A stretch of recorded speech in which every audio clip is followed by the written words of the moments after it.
गारव खचून जाऊ नको, येईल मुठीत तुझ्याही आभाळ माघार घेऊ नको.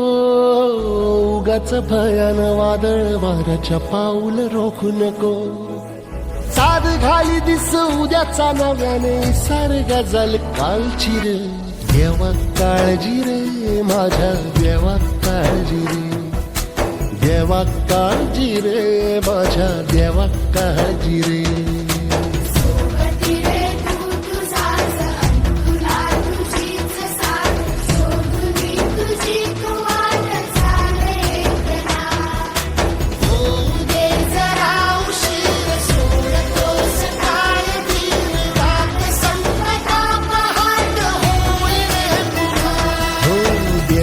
काळजी रे माझ्या देवा काळजी रे. देवा काळजी रे माझ्या देवा